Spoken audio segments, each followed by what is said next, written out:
With due respect, मैं आपसे कुछ आपके सामने सवाल रखता हूं और आप अपनी पॉलिसी में या उस इंश्योरेंस एजेंट से चेक कीजिएगा कि उसने आपकी पॉलिसीज में इन चीजों के प्रोविजन किए हैं या नहीं किए। सर देखिए, आज मान लीजिए कोई मिस्टर सुरेश है, सुरेश जी की वाइफ का नाम रीना है और रीना जी का एक बेटा है। तो सुरेश जी, रीना जी और उनका बेटा, ये तीनों बढ़िया से अपनी जिंदगी जी रहे। सुरेश जी ने अपना इंश्योरेंस करा रखा है, टर्म इंश्योरेंस भी ले रखा है, चीजें भी प्लान कर रखी हैं। और उस केस में अगर सुरेश जी के साथ कुछ होता है तो उन्होंने सोचा हुआ है कि मेरी वाइफ को ये पैसा मिल जाएगा, पॉलिसी में नॉमिनी वाइफ है और जिंदगी सही तरह से चलेगी। अब सर पॉसिबिलिटी है मान लीजिए सुरेश जी के साथ कोई मिसहैपनिंग हुई और मिसहैपनिंग में सुरेश जी नहीं रहे और उनका मान लीजिए 5 करोड़ का इंश्योरेंस था। तो ये जो 5 करोड़ का इंश्योरेंस था, just give me a second,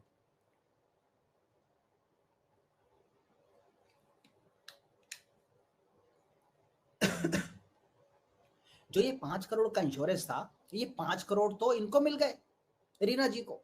अब जो रीना जी को 5 करोड़ मिले, रीना जी आज यंग है, पॉसिबिलिटी है साल 2 साल 5 साल में उनकी जिंदगी में कोई आए, वो फर्दर मूव ऑन करना चाहे, पॉसिबिलिटी है सर।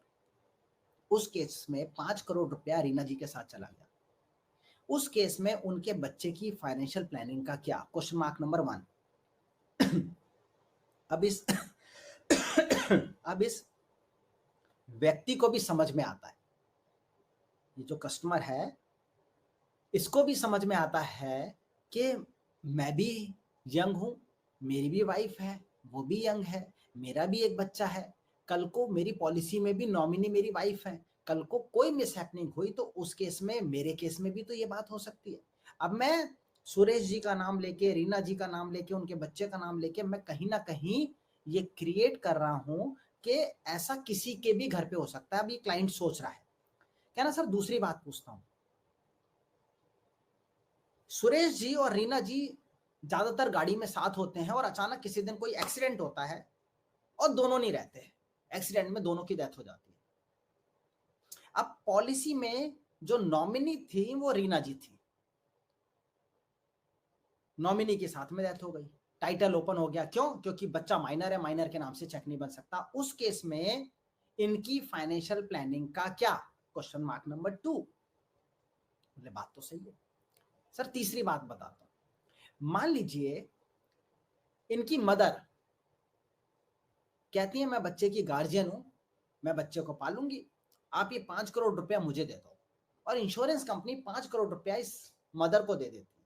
बट इस मदर का सुरेश जी के छोटे भाई यानी अपने छोटे बेटे के लिए एक सॉफ्ट कॉर्नर है। जब तक ये बच्चा 18 साल का होता है तब तक ये जो छोटा भाई है, और मैं कहता हूं ये व्यक्ति इतना खराब है, ये दारूबाज है, शराबी है, कुछ भी है, ये जुआरी है, जब तक ये बच्चा 18 साल का हुआ इसने ये पूरा पैसा ही उड़ा दिया। उस केस में इस बच्चे की फाइनेंशियल प्लानिंग का क्या, क्वेश्चन मार्क नंबर 3।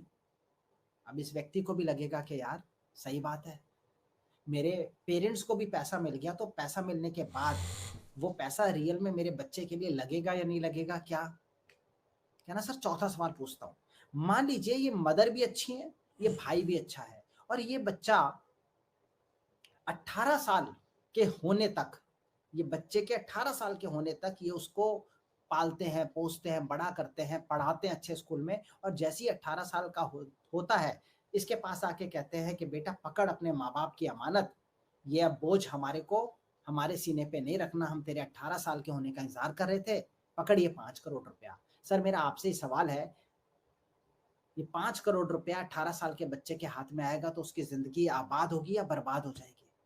सर बहुत चांसेस हैं बर्बाद हो जाएगी। उस केस में इस बच्चे की फाइनेंशियल प्लानिंग का क्या?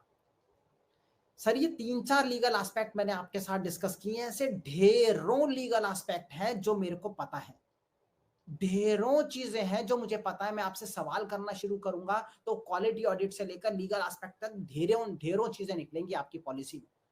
मेरा आपसे सवाल यह है, क्या इन सब चीजों का प्रोविजन आपकी पॉलिसी में हुआ है?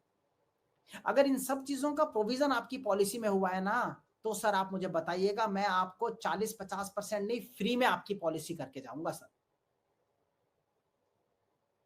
पता है सर, जो कंसल्टेंट, बुरा मत मानिएगा, बट जो एजेंट आज आपकी आंखों में आंखें डाल के अपने बच्चे का खाना आपसे नहीं बचा पा रहा, ये कमीशन क्या है? ये एक इंश्योरेंस एजेंट के बच्चे का खाना है। अगर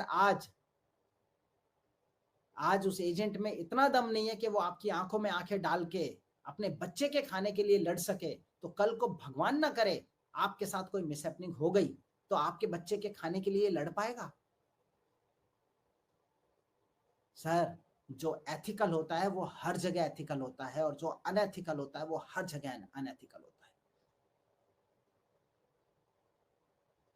आप रिबेट की बात करते हैं ना, ऐसे ऐसे केसेस हमने देखे हैं कि जब 2 करोड़ का क्लेम आया होता है और ऐसा ही कोई कंसल्टेंट जाता है और बोलता है मैं 20% लूंगा, तो आपके हस्बैंड ने मेरे से मेरा कमीशन लिया था, मैं 20% 2 करोड़ का लूंगा, तो 2 करोड़ का 20% आता है सर 40 लाख रुपए। और सर बुरा मत मानिएगा, बुरा मत मानिएगा सर, एक शब्द यूज कर रहा हूं कि वो जो विडो है ना, जो विधवा है, वो कहती है भैया आप 1,60,000 ही ला दो, कोई बात नहीं।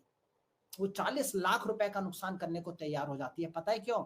क्योंकि जो एथिकल है वो हर जगह एथिकल है, जो अनएथिकल है वो हर जगह अनएथिकल है। सर, सर आज डिसीजन आपको लेना है। अगले 20 साल का रिश्ता है ये।